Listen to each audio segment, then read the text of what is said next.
Welcome, Antonio Fiol Silva, our speaker today, and welcome to all who are listening to this recording.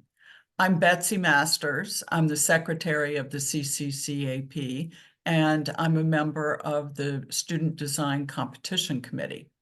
This recording is part of the second CCCAP Student Design Competition lecture series, and it was designed to support the design competition for students all over the country who are participating.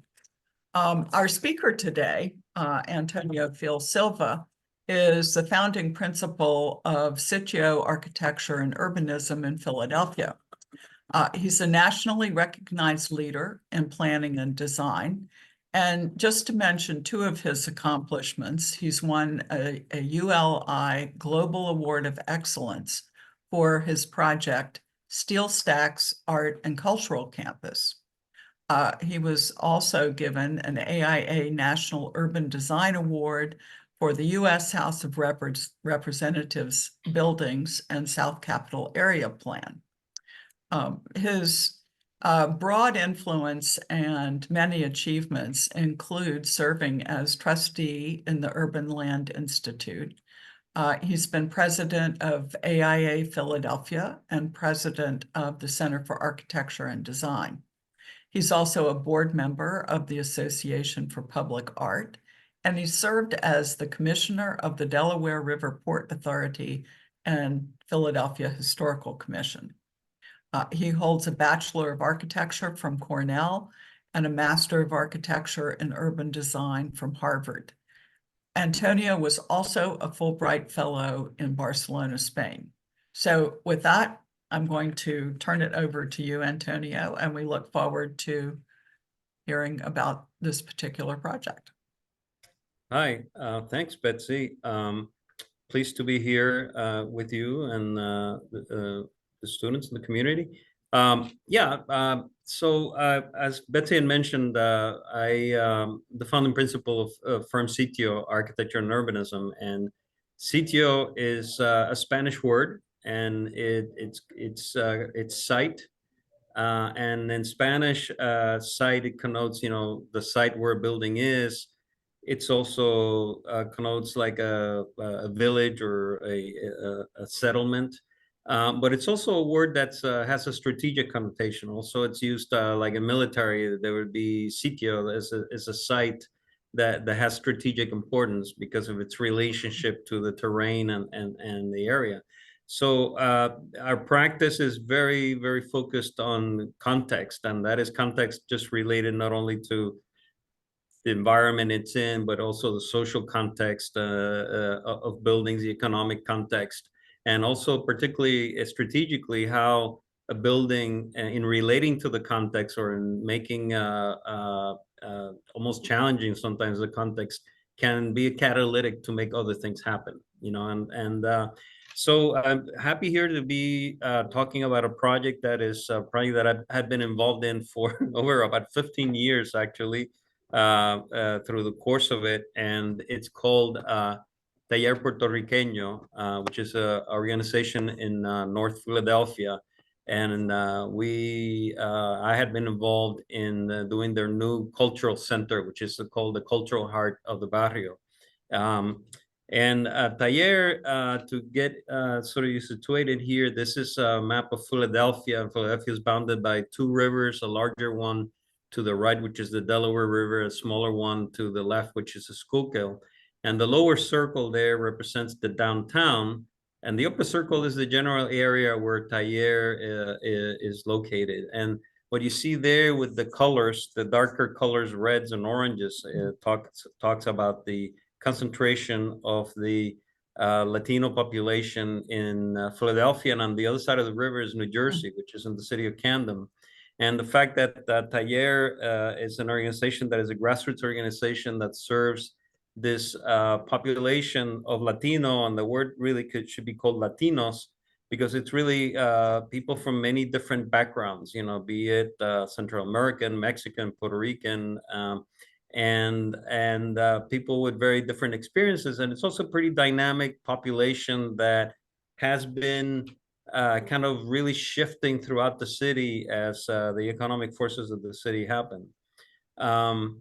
The area in itself, where the project is situated, is the area in the dotted pink. Is where the project is, but it's located on the Fifth Street, which is called also the Centro de Oro, or the Golden Center, which is where there's a concentration of businesses and some cultural institutions at the heart of the Latino neighborhood in North Philadelphia, and also Lehigh Avenue.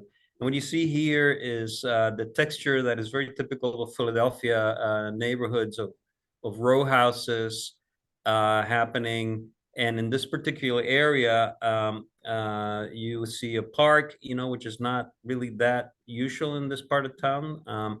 You do see that there are areas that are empty, that have gone through some sort of urban trauma, to put it that way, in terms of loss of housing and displacement.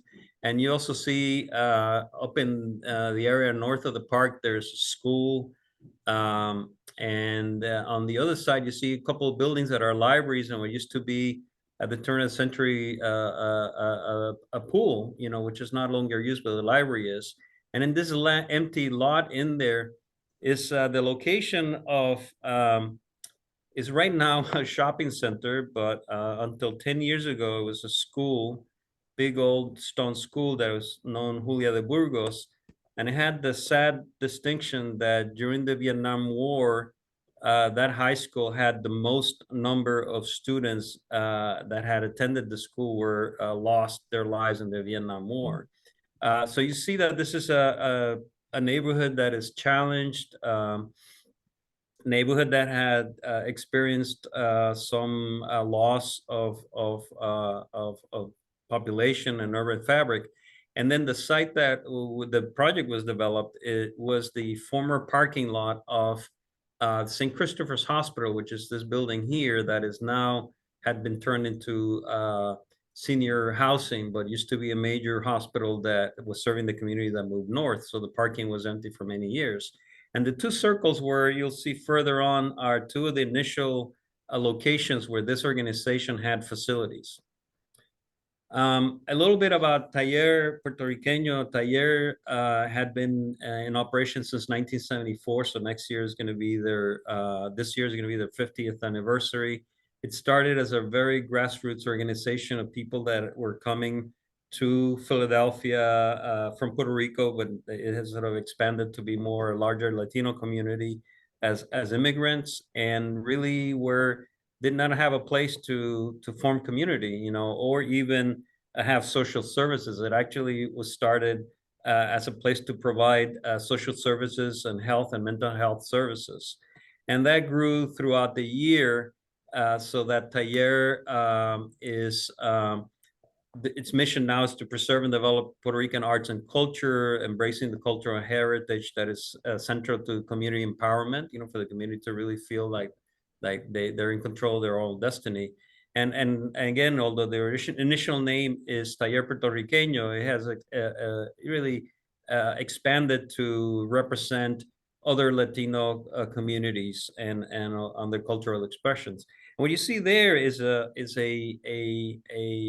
mural that used to be in one of their older buildings that was replaced by the building we're going to show you, which shows the fact that that's where the idea of the cultural heart came up. Somebody, an artist, had used old tiles, discarded tiles, to create this very colorful mural, and at the heart of it was a heart with what was a representation of the Puerto Rican flag. And it became a real kind of emotional touchstone, so that the director would tell the story that people would be driving down the street, park in front of the building, go out there, touch the heart, and then touch their own heart as a way of representing, their connection to the community and what that represented. So when we started getting involved in it is because Taller had been using several buildings, but when we came in here, they had two buildings, and they were doing a ton of programs out of these two very constrained facilities. One was this formerly commercial building for, I think it was a painter or hardware store, I can't remember right now. And it had in the ground floor the image that you see there, a bookstore that also served as a theater. And then on the second floor had a gallery, and on the third floor offices. And then it also had another building that it acquired many years later that they colorfully painted. And there you see the mural I was talking about with the heart. That was a education building. And then they were able to get a larger theater, and then a whole series of classrooms that were just really packed. And they were doing really amazing work out of these two buildings that totaled some 10,000 square feet in total. So, the neighborhood, it's a predominantly Hispanic population with a couple of tens of thousands of residents. The community that was served by Taller, really had very high poverty rates for years. And the statistics said that, the incomes were lower than the median in terms of poverty rate, and there were high unemployment rates and low educational attainment. So Taller really had to create really a pathway for people to be able to overcome some of these situations. So what we did in working with Talleres, and one of the first things that Taller, in looking at knowing that they were bursting at the seams on their buildings, was commission a feasibility study to really understand if they really could be able to create a larger facility, and how that facility would be programmed, and how they could actually afford the facility and make it happen. Mm. And in doing that, at the time, I was with the firm called WRT before founding SITIO, and we created this. We put together a team of economic consultants, cultural consultants, community engagement specialists, and Eduardo Diaz, who just recently stepped down as the head of the Smithsonian Latino Center. At the time, he led the Albuquerque Cultural Center, and we used him as he also participated as a Sherpa, or as a consultant, to be able to understand how one could develop this an organization. And what this drawing represents is that at the end of that feasibility study, we came up with a program that was based on what the needs were. We came up with a building that was representing square footages, ideally 25,000 square feet for all of their wish list, if not 10,000 square feet if they couldn't afford that, and a whole series of activities that needed to happen, so that we thought already as the building as a vessel that contained all of these activities, which is represented by the images there. And there was set the tone for thinking of the building very much as its architecture. We architects love to do buildings and look at the physical thing and make it pretty and all those things. But we were singularly focused on understanding what were the activities that were happening there, what is the best vessel or building that could contain all of those activities. And because the budget was very tight, what was the way in which you can use spaces where you could, in a way, kill several birds with the same stone, or really be able to maximize that. It's an expression that says, really be able to maximize the use of a space for many other uses, right? And again, the impact of this in the community was enormous. So what you see there in the background is their old building, but they used to have, they still have these street festivals. They're super well attended, and this building really had to serve a very sizable and very engaged community.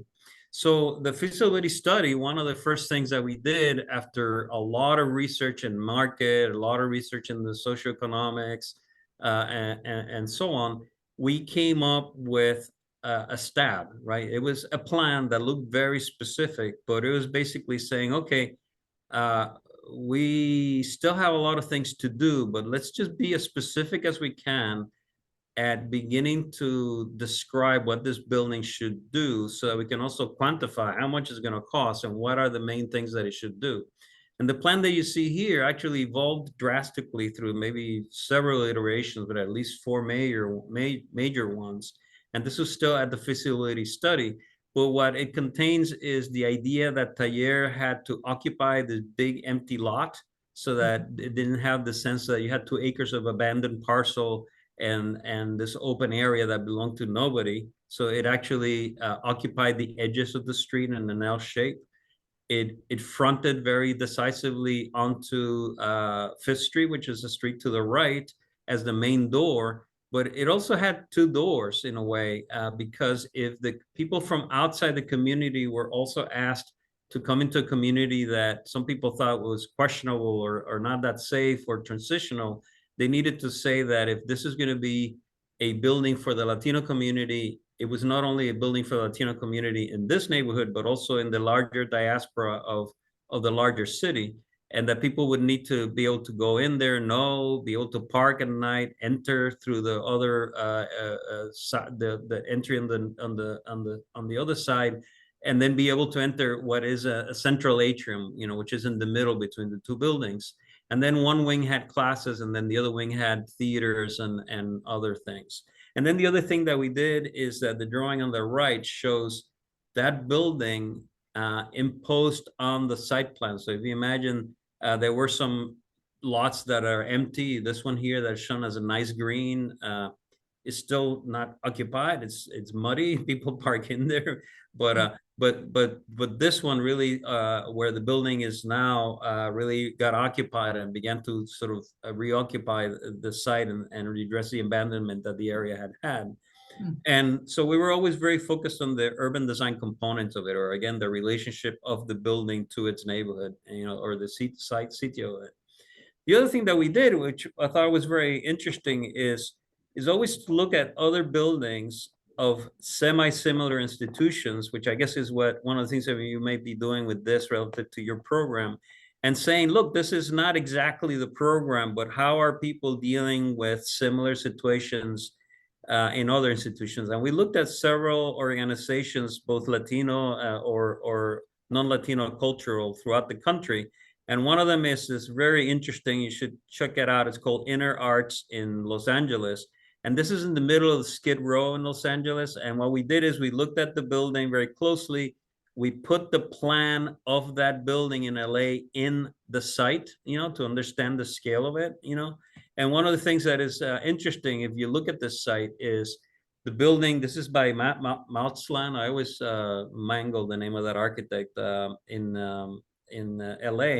You see there downtown LA, you see all these other buildings are really Skid Row in LA, which is a very challenged area with a lot of homelessness and drug addiction and a lot of other problems.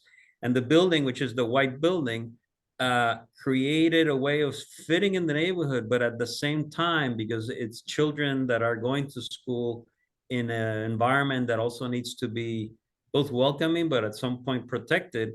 What you see is that the building creates an edge, but then creates an entrance, and into the entrance, there's almost a private world and a realm it's inside. And if you look at the photos of this, actually, that area inside this plan is actually a garden that is grown to be very lush, and all of these classrooms open into the garden while they're sort of protected from the outside. And it was very interesting to see this plan and see how they created like a well-scaled village and a series of public spaces, but also public spaces that were modulated in a way that you could protect the kids that were there and have social spaces and so on. So we found that example very inspiring. And then after we did all of that, we went back to look at I'm gonna move this, to look at the site and what were some of the things that we needed to achieve. It was very important to provide secure parking. If you look at all those diagrams on the right, and to know that you could drive, because a lot of streets are one ways and so on, that if you're coming from the south or from the city, or from the neighborhood, how you could enter and go into the parking and quickly find your way. We had to bolster a cultural presence. This need to be a building that, while it blended into the neighborhood, it had to really stand out, as something that there was a pride of that was to become the pride of the neighborhood. To redress vacancy and abandonment, again, really be able to have the building, although the building wasn't big enough to occupy the whole 2 acres, make it look like it was actually controlling the 2 acres or taking care of the territory and creating a defensible and identifiable area that redressed that vacancy. And so obviously we didn't want the parking to be that prominent and so on. extend the commercial corridor. So some of the funding that came from some government sources was that they saw this also as not only a cultural empowerment, but also an economic empowerment, economic development for the neighborhood, and to strengthen that corridor of Fifth Street, which is that thing. And finally, the other diagram is look at their residential purposes. So what you see the diagram on the left is an urban design diagram looking at pointing at all of the streets where the park is, the big concentric circles on the bottom, and at the top is a school and a church and the library, and then really keep thinking of the building as what it needs to do to the context, as much as you're also looking at the building from what are the functions inside, so that the two kind of meet and become something greater than any of those sides. As we started looking at the project, when we finished the feasibility phase and we submitted our report, which took about 9 months, then they took about 6 months later, they put out an open call for architects to design the building. And although we might have had a leg up because we did the feasibility study, we took nothing for granted. And we decided to tell them, look, while the building to the left is the building we designed when we took a stab at looking at it, we have other ideas in our head. And as we go through the design process, we wanted to show them that we were very open about thinking of what the building does, but also how the building feels. And that, well, we had this idea that the building could be almost like a village, or pueblito in Spanish. And we were taking the inspiration from these big sheds of market halls. This is one in my native San Juan. It could also look like a big shed, that was almost like a shell and be very sculptural. It could also look like a beacon that looks something very high tech and modern, as opposed to something that was that different, to show that there's a newness and a freshness and a looking to the future. Or it could also be internal, so that it had an interior patio that, even though it's like a version of what can happen in the winter in a patio in the tropics. So we did all of these other kind of very quick ideograms, and in each case they all were trying to achieve the urban design ideas of the prior diagrams, but also staying open, that saying that there may more than one ways to skin the cat. The other thing that we did with a lot of rigor, and can't stress that enough, is look at the program, spend time going to the classrooms. And we went there and we embedded ourselves and spent an entire day and some weekends and a couple of days saying, okay, what time people use the buildings right now? There were 2 buildings, right? And they were not in one place. What happens? And what this diagrams that are confusing maybe, but I'll walk you through it, is yellow represents the kids and the classes that happen for the kids. Blue represents the grown-ups, which goes to show that they're either the staff members that use the building during the daytime in the morning, or the people that come in, families, grown-ups with the kids, in the afternoon for maybe a reception in the art gallery that might have some sort of a reception or something, or maybe a theater performance. And then the color of the 2 makes the green, which is the color of when there are interstitial things, where maybe you have kids and grown-ups together. So if you look at the first diagram, which is just the day starting, the blue here represents the staff members arrive in the building and they occupy the building all throughout the morning. Close to around noontime, we had envisioned that it would be a little cafe, so that the public could come in there and look at the gallery and engage in the cafe, and maybe go into a bookstore. So a cafe and a bookstore were these 2 things. That they had a bookstore there, but we wanted to open it more. But then you see that the yellow spikes up, and in the afternoon, the students arrive for the classes. They have after class programs, and there's 2 phases. One that started at 2 to, I think it was 4 to 6. And then there was a later program that this other spike. But then at the end of the day, there would be other people that are coming, where the parents would be coming, or people would be coming out of work, and maybe they'd be using the cafe or coming for an evening event or so on. So we clock that, and then the dial represents the same thing in the hours of the clock, and how it happens throughout the day. And what we did that is to really understand that there was an ebb and flow to the building. And the diagram that you see here shows that in one of the plans that we did, and again, this is like maybe the second or maybe third iteration of the plan, but in this iteration, we said, look, the constant is that there is the street here, and there's the parking in the back, in the top, and that there's this central atrium in the middle that connects the two sides of the building, and there was a garden. So all those things are really the same relationship as in the other plan, although the plan was very different. There was the area where administration and offices happen, and there was an area where a gallery, an art gallery for the public was happening, which is looking, facing into the garden. But this entire area here represented the classroom of the kids, and they had a central hallway. And this area here, that is a large room, could be subdivided. So that would be the theater, but that theater would be subdivided. And the top left, the building, when the kids were there, the buildings would occupy the entirety of that zone. And really in the afternoons, when all the kids are there, the building belongs to them, right? In the mornings, maybe it belongs to the administration and some of the things that are happening in there. And then there's this interstitial time, which is a social time, particularly in weekends, where the building is used by a lot of adult classes or lectures or events that happen during the daytime. And you see that while the bottom has a certain color coding, where obviously the blue is always the offices and that doesn't change, and the yellow is always the classrooms, there are that green area sometimes becomes all yellow or sometimes becomes all blue. So it's almost like the waves of the day going through it. And the whole point of that was to think, look, we can't build a room for everything. We got to use rooms in many different ways. So how can we maximize the use of the building, but also how can we create a very social environment where all these activities happen? And the images that you see there are just color coded as to what are the people doing. And then for fundraising purposes, we took that plan and we created this image, not only fundraising, but really to convey the vision. And this is that central atrium that in the back, and at the end there opens up into a garden, and the garden opens up into the parking. So people who may be coming from the city enter that way. But behind you would be the door that opens into the street. And this big atrium was a place where the coffee shop would spill, the bookstore would spill into, there would be art in there. There would be adults or kids. You know, the kids were coming in the afternoon, the whole space would be just taken over by the kids. But in the afternoon or in the evenings or on weekends, maybe there's a reception and be taken over by the adults, right? And then we also visualize that in terms of on the street, you know. So the building is really a one-story building because for accessibility, ADA, you know, wheelchairs and strollers and the like.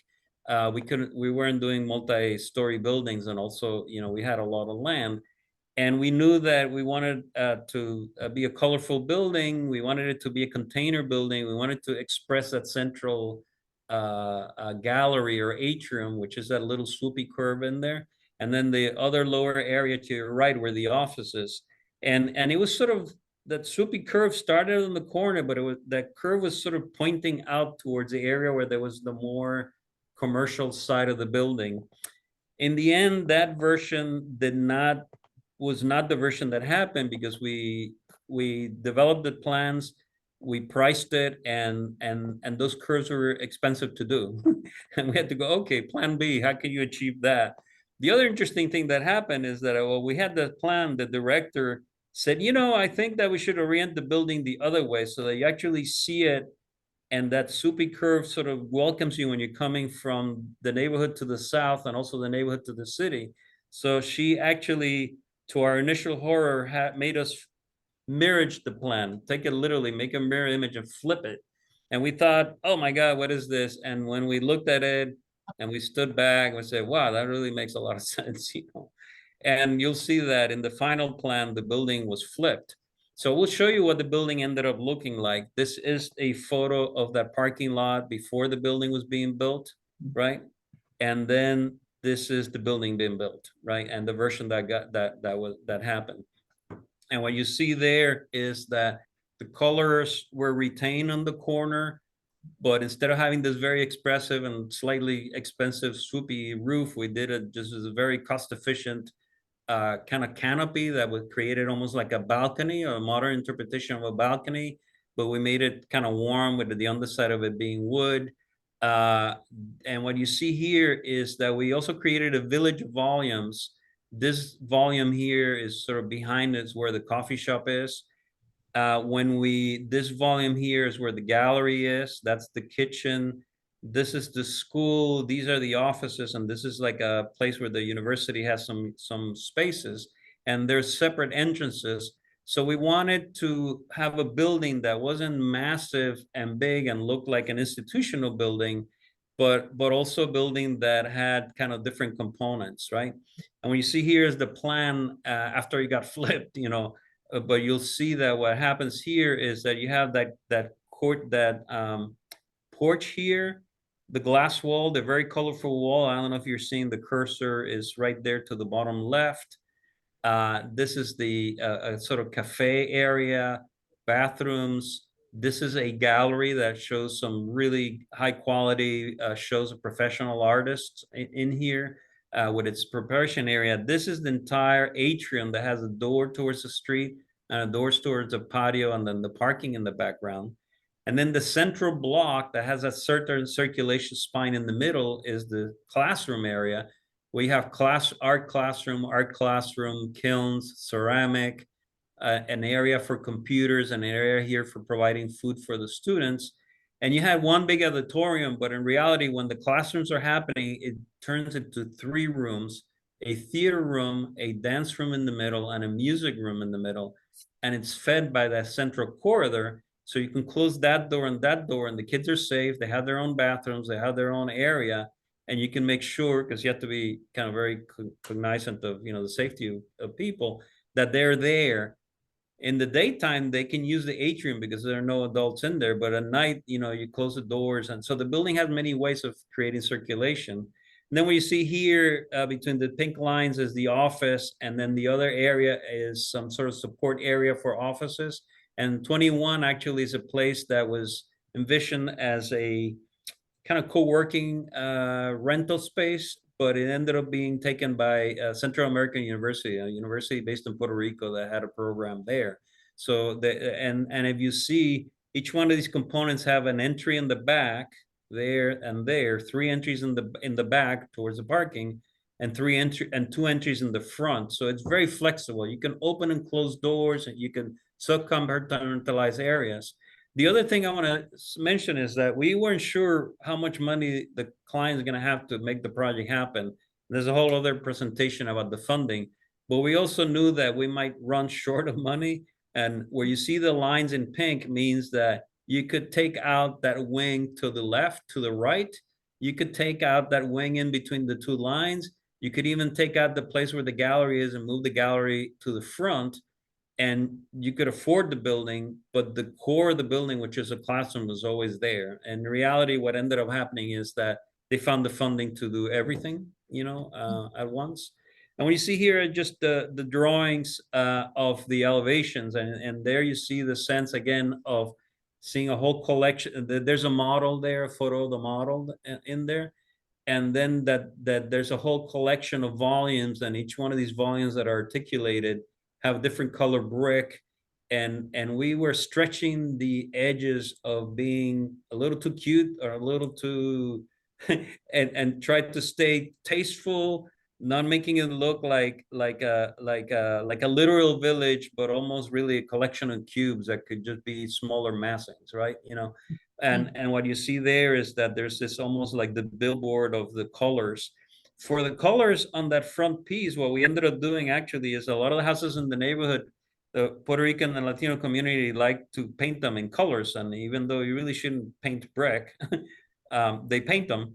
And some of them are really quite interesting. So we actually went with a color chart, and all of the colors that you actually see there are the actual colors of houses that we saw in the neighborhood. And then we made an artistic sort of panel, and they were made in such a way that one of the other things that I can't stress enough is there's a school next door that was designed, and because this is a neighborhood that's very transitional and challenged, they designed it like a fortress, you know, so that it could be maintained and defended.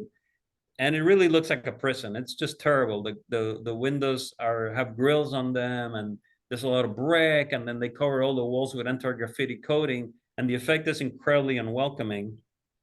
The director here was very, very, very courageous in that she said, look, we got to make this really open, and you'll see some images. We're going to use glass. We're going to not cover this with anti-graffiti coating, and we're going to put this colorful mural there. And we have all the paint colors in cans in our storage area. And if somebody tags it, we'll go out there and paint it again. Actually, they were made so they could be painted. Uh, and it worked. You know, in the years that it has been open, it's been in operation now for 8 years. The building was tagged twice and only in the brick, and it was immediately taken down. They had never touched the color mural section, you know. So here's a photo of it in the daytime where you can see the whole glassy area. You'll see there's a photo at night that was in the beginning. At night, you really see through the building. You see that the bookstore is there, that the open is there, that the atrium is there. It's very transparent, but it's also very inviting from the street. And when you enter that area, there's a seating area for the cafe. Sometimes there's art in here. You can actually be in there and you can see the bodega. This is where they're all building. You can see the street. So it's really sort of opening up into the community, and you could be inside in here and be in or out, you know, and it's just very open to the community. And then on the other side of that is the bookstore that, again, a lot of glass. You see in the background the old hospital building, but you see again what happens there, that any window that has a grade level gets grills and gets closed over, you know, very kind of unwelcoming. And then here there was a lot of courageousness on the client's part to do that. This is the bookstore where they sell crafts and books. This is sort of stepping back. This is at the opening. The spaces now looks a little more lived in, but this is at the opening, and you see how the bookstore can be closed with a little grill, but the idea is that when you come in there, it opens up, and the bookstore and the cafe opens up into this big atrium. And what happens now is that same atrium right now, these are photos of activities. You know, this is a poetry reading, you know, opening up right into the bookstore. So the poet is there. You can sell the books. People come over, use the cafe tables, they move them in. They go in this atrium and do that. Here is that same space used as a community reception. It's there's all kind of things, gallery openings, people rent it for events, you know, anniversaries, quinceañeras. There's the donor wall in the background, you know, of all the people that chipped in some money for that. This is in the same space. That's the opening of the gallery, so that they had the kids there doing an event on the space. So the kids from the school are slipping into the atrium. It has this gallery that is super flexible. It was bare bones, and all it had is this one post in the middle and these two walls that move around in wheels. And it was all painted white. And then it has like very heavy duty plywood kind of walls where people can screw anything. And this is the inaugural exhibit on the gallery, but the gallery gets transformed. So every time there's a show, sometimes they come in there and they paint the entire gallery red or red and blue, or they move the walls, and according to what the art is, the gallery gets transformed. So it's always very interesting because it's almost like a chameleon. Let me take this out. This is that space that is it's really 3 classrooms. So when the doors close here, one classroom in the end is the theater classroom. The middle classroom with the mirrors is the dance classrooms. And then the one behind, when that door closes, is the music classroom. And then the doors are off to this side.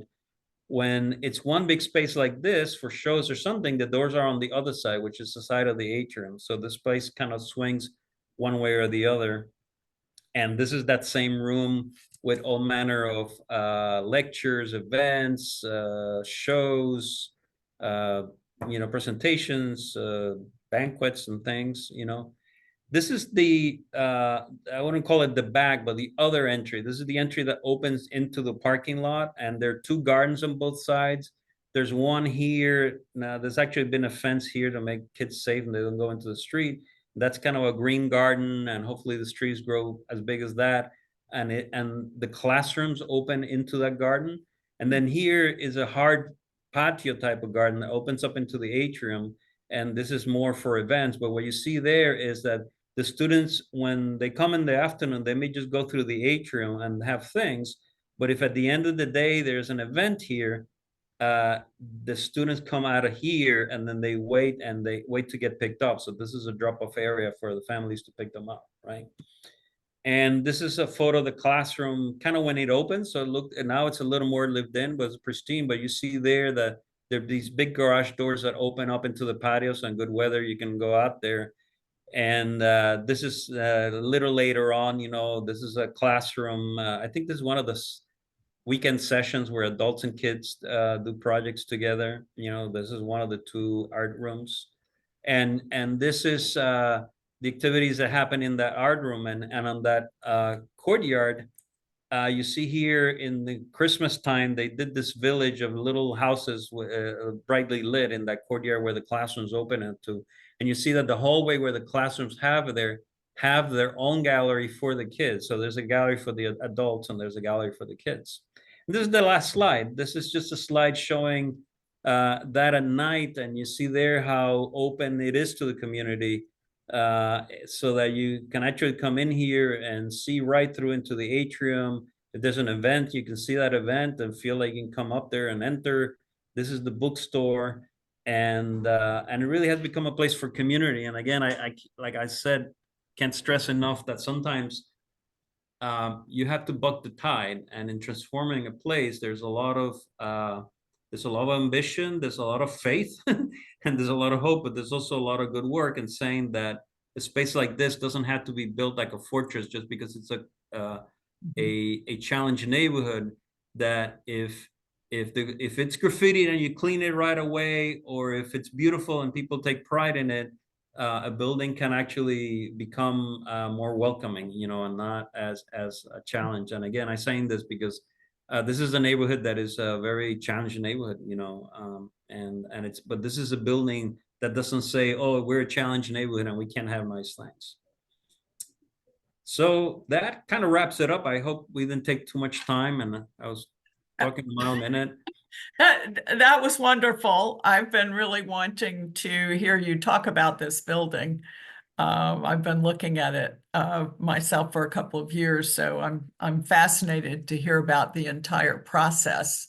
And I think that's one of the takeaways, perhaps, that when we're really talking about building an actual building, that the process can go on for years. And I'm really impressed that you realized when you were putting your hat in the ring to get the actual architectural commission, that it was necessary to, show that you could be flexible, and that even though that you'd been involved before, you didn't necessarily have the answer already. Yeah. So. And about time, I have to say, so we did this feasibility study, and from the time we finished the feasibility study and then 6 months later we were hired as architects, it took 6 years before they broke ground for the project. And we had designed it and redesigned it, and at one point I just really did a lot of my time pro bono, volunteered and donated the time, because they was not the fee that existed for this. So it really was a labor of love. When the project went right into construction at the same time that I opened my own firm. So I made sure that I made an agreement with my old firm that I would take on all the responsibilities of overseeing the construction administration. And I did that pro bono, because by then, it really was like family.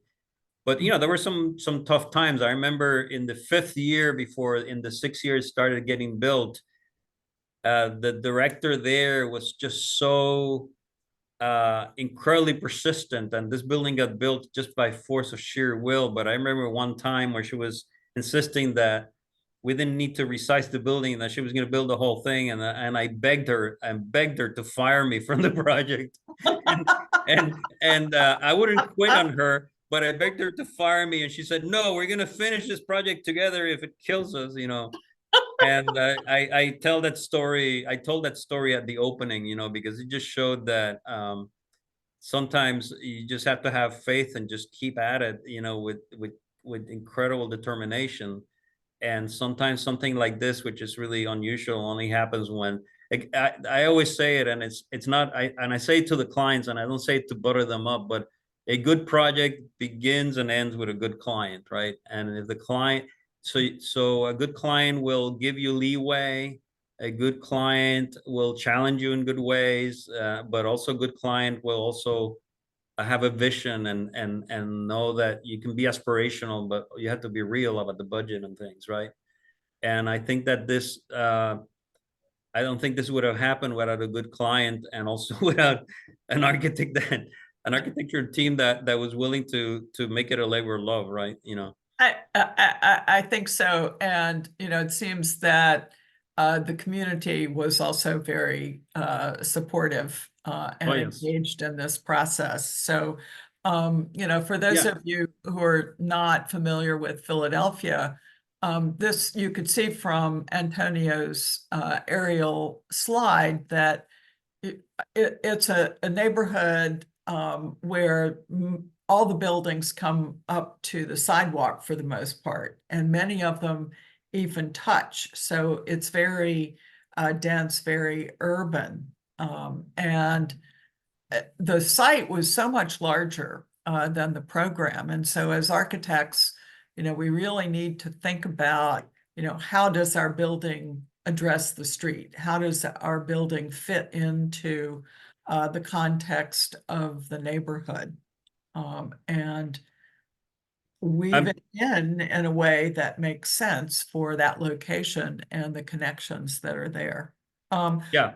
I'm pulling up that slide, then make the yes, you would there, be dizzy, there. but yeah, So definitely that's what Betsy's referring to here. yeah, so, this is a location where meeting the street edge is a really important part of it. And yet, you might notice they stepped it back just a little bit to give a little bit more space out front for gathering and for meeting friends and, transition into the building. I Yeah. think in a way that's really generous there. Yeah, and there's still a lot of parking back there, but actually there's a project that we've been wanting to make happen and beginning to get legs to actually take the other side of it and create another part of the program, so that the whole idea of the village gets sort of realized and encloses that area.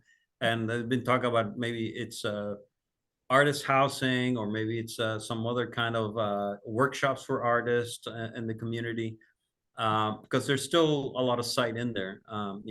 They don't need that much parking, but the parking is secured, right?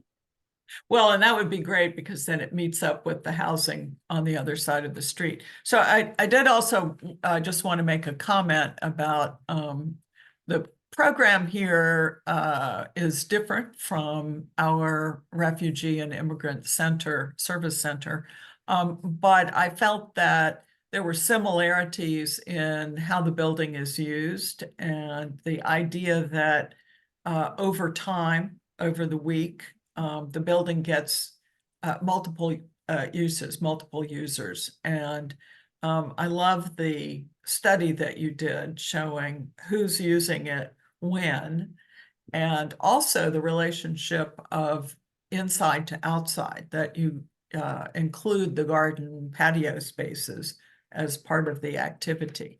So, that's something that's also important in our project. And the way in which this design uses the circulation as kind of the glue for all of the activities, I think is really, really successful. And, your views of using the circulation space even for activities, I think is, a great idea. Because the program that we're dealing with does have, a cultural component, and it's not just one cultural group. I think our building is in some ways more challenging because it's multiple groups. And so this is a great example.